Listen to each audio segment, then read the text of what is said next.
Lo que sí podemos decir entonces ahora es que los niños no desarrollan todo el potencial que tiene el pecado desde el principio. Es decir, el niño no nace asesinando, ni nace estafando a nadie, sino que el paso del tiempo va haciendo que el pecado se vaya desarrollando y vaya manifestándose todo el potencial que tiene y va haciendo actos de presencia cada vez con más evidencia.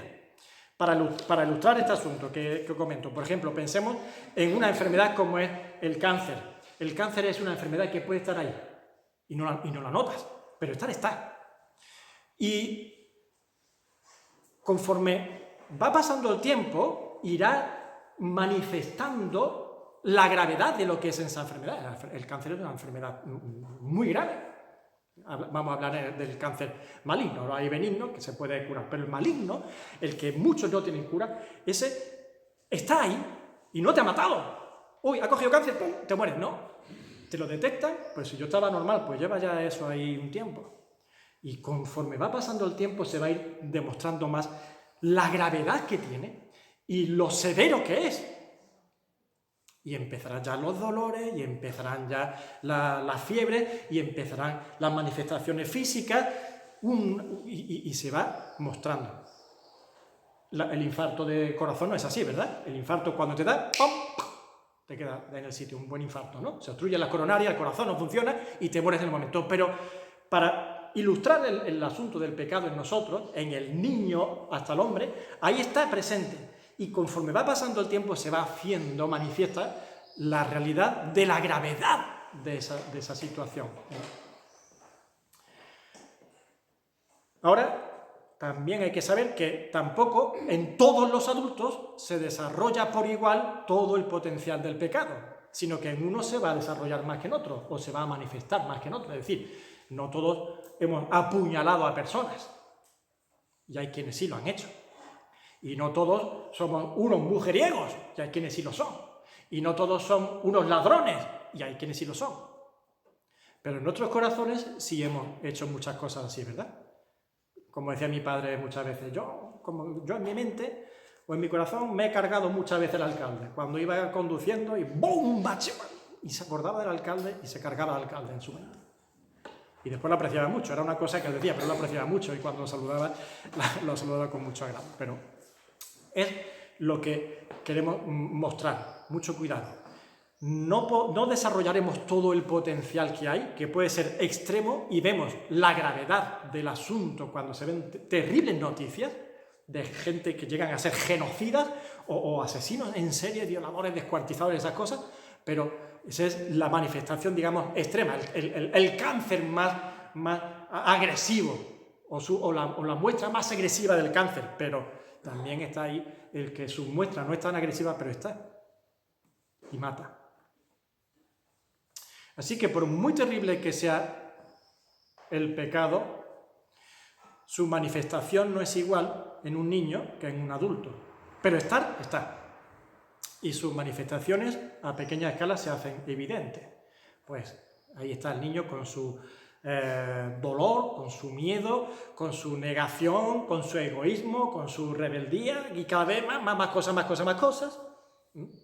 A mí me decían, pero tu niño, ¿qué edad tiene? 5. Bueno, ahora todavía está muy bien, ahora mismo se pueden llevar. Y ahora que, pues tiene 12, pues ya mismo empiezan a dar problemas. Y ya con 15 años o con 16, eso ya no tienes nada que hacer, ¿no? Porque el niño ya, pues ya se te pone que es imposible, es la bestia indómita. La gente entiende que el proceso de comportamiento de un ser humano tiene un desarrollo progresivo, normalmente hacia ser dificilillo, ¿no? El hecho de que el pecado en el recién nacido sea, por decirlo de alguna manera, ¿no? Tampoco es que esto sea muy bien expresado, pero bueno, sea solo presencial y no activista, podríamos decir, es decir, está en el niño, pero no está haciendo, no es el Chucky, ¿no? Ahí asesinando, con 2 añillos apuñaladas, pues no hace que el niño esté exento de condenación. ¿Entendéis? El niño no comete atrocidades, pero el niño tiene pecado, viene con el pecado, el recién nacido. Y el que sea recién nacido no lo hace que estés libre de la condenación. El pecado es aborrecible en extremo para Dios. En toda su forma. En cualquier modo de cantidad. Ni uno solo. Y por tanto, no es motivo de amnistía para Dios. ¿Sabéis que hay una traducción de la Biblia que habla del perdón de los pecados como amnistía? No, señor. Mala traducción de la Biblia. Si cogéis la Biblia, esta no sé si es la del 95 o la de no sé qué, que habla de la amnistía del pecado, muy mala traducción. Mentira, error. Dios no hace amnistía. Amnistía es decir, no pasa nada. El pecado no lo voy a tener en cuenta, se acabó. ¿Cómo que no pasa nada? ¿Cómo que se acabó? El pecado se juzga y se condena. Y se lanza al lago de fuego. ¿Pero Dios no perdona los pecados? Sí, lo perdona, pero no pasándolo por alto, señores, aquí no pasa nada. Eso es injusto, y Dios no es injusto. El pecado se paga, y por eso existe Cristo, y por eso vino Jesucristo, el Hijo de Dios, para pagar el pecado, para ser condenado por Dios, asumiendo Él, recibiendo, impregnándose Él de toda la carga del pecado de la humanidad, y ahí Dios cargando su ira sobre su Hijo Jesucristo, a fin de que tú no la recibas. A fin de que tú no seas condenado, ni yo. La mera presencia o existencia de pecado desarrolla la ira de Dios. No es una cosa de que Dios decide que no lo tolero, es que es cuestión de naturaleza divina. Así que desarrolla la ira de Dios y desarrolla la condena del pecado para juicio y para destrucción. El pecado tiene que ser destruido, tiene que desaparecer. Y afortunadamente eso es así para nosotros porque es la única garantía perfecta de que el día que nos vayamos al cielo con Él, tenemos garantía de que la eternidad, que es mucho, la eternidad va a ser limpia de todo defecto y de todo mal.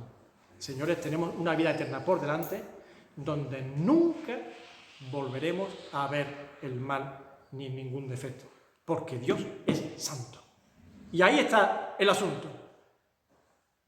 En base a la naturaleza de Dios, que es santa, es por lo que el pecado no se permite. Y un recién nacido, ni un abuelito, ni una persona con carita de buena.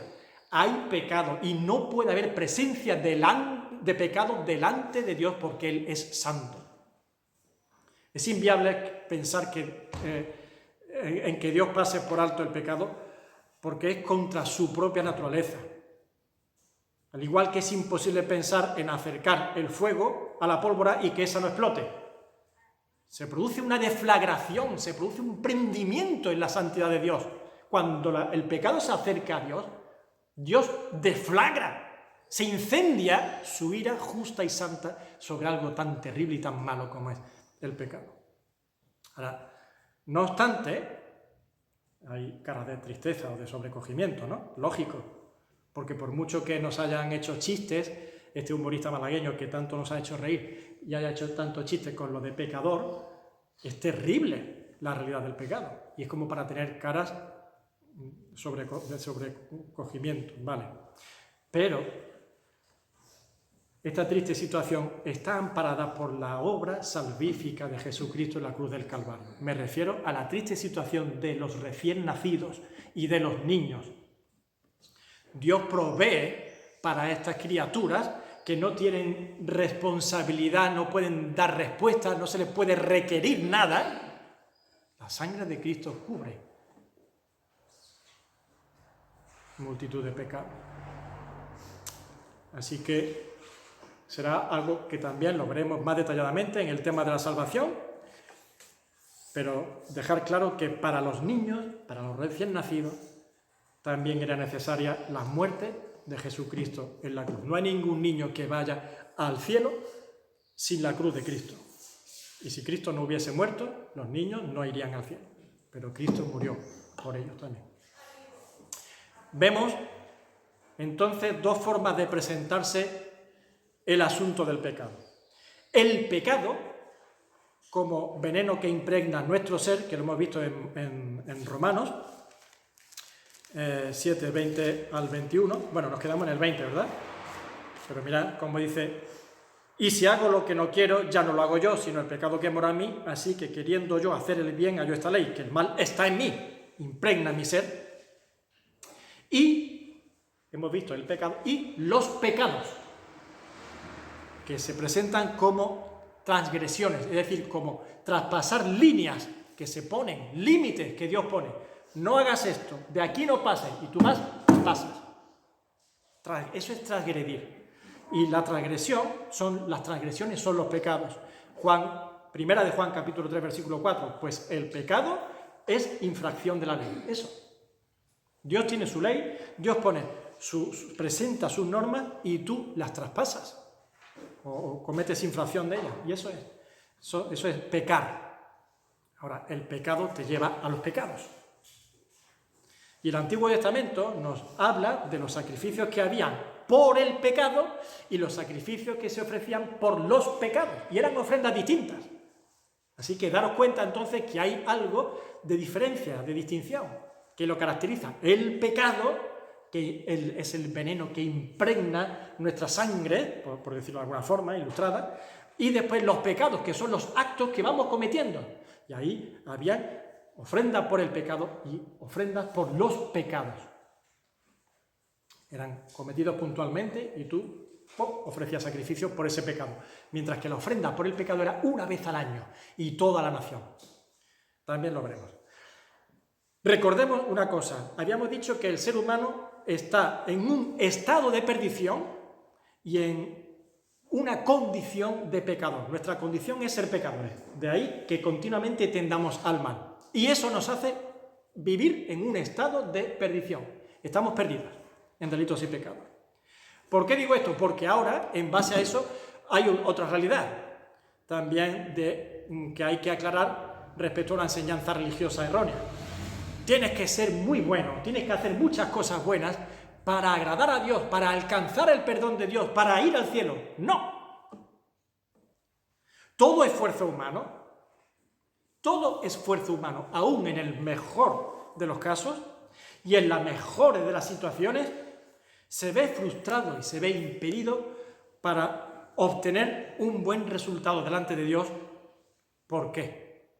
Por la fortaleza de las cadenas de este estado de perdición y esta condición de pecadores que tenemos. Es que son cadenas terribles. Es que no hay nadie que pueda solucionarlo por sí mismo. Jeremías capítulo 2, versículo 22. Aunque te laves con lejía y amontones jabón sobre ti, la mancha de tu pecado permanecerá aún delante de mí, dice Jehová el Señor. Pasas el test de calidad y hace así, y tú que vas con las ropas muy limpias, hace así, te mira, el test de calidad y dice, mancha, no puedes pasar. Mancha, no puedes pasar. Y así todos. Teresa de Calcuta y el preso de Guantánamo más terrible que pueda haber. Todos iguales, manchados. Aunque te laves con lejía y amontones jabón sobre ti, la mancha de tu pecado permanecerá aún delante de mí. Delante de ti no, tú te ves muy limpio. Ah, muy bien, muy bien. Y tú te ves muy limpia, muy bien, muy bien. Todos veis muy limpio, estupendo. Pero yo veo tu suciedad, yo veo tu pecado. Aquí no entra nadie sucio, con ropas contaminadas.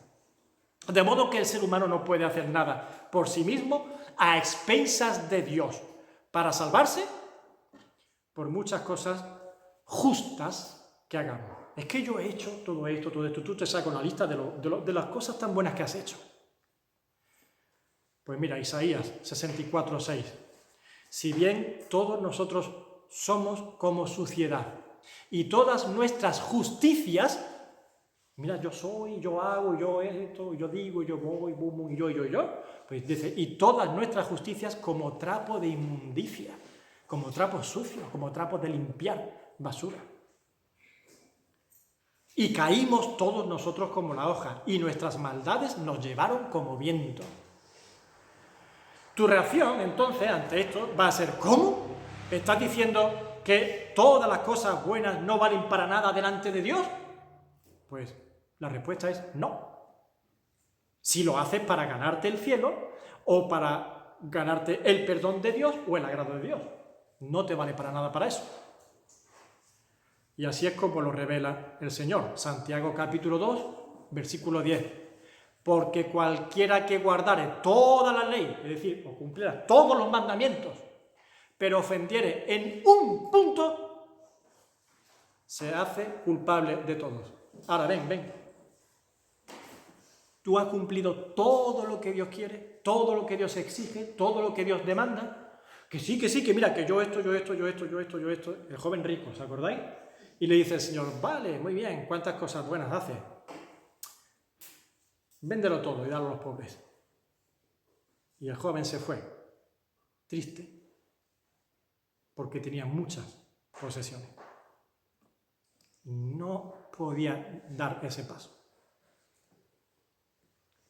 Con que ofendas en un punto, dice el Señor, te haces culpable de toda la ley. Con que tengas una manchita, tu vestido ya no sirve para entrar en las bodas del Cordero. Y dijo el rey, ¿quién es este que está aquí, que no viene vestido de ceremonia? Dice, y enmudeció. ¿Tú cómo has entrado aquí? Estaban todos vestidos del convite, en la parábola de las bodas, ¿verdad? Estaban todos vestidos de boda. Enmudeció. Dice, echadlo fuera, que este no pertenece aquí. Este aquí no tiene lugar. Señores, cuando uno va a la boda, va ya preparado. Hay muchos que piensan llegar al cielo y allí aclarar las cosas y saldar las cuentas con Dios y ya, cuando esté allí ya veré. No, tú no vas a una boda con chancla y con pantalones cortos y camiseta tiranta y llega allí a la boda para vestirte en la boda y decirle a la gente, dame ropa que me vestir. No, tú vas vestido de boda ya a la ceremonia, con tu traje propio para entrar en el lugar, la ceremonia, el convite o lo que sea. Pues al cielo, según la parábola, al cielo ocurre igual. Tienes que ir ya vestido para la ocasión. Y la vestimenta, tu ropa, es Cristo. De Cristo estamos revestidos. ¿Has hallado en Cristo la gracia y perdón? ¿Te ha lavado ya la sangre de Jesús?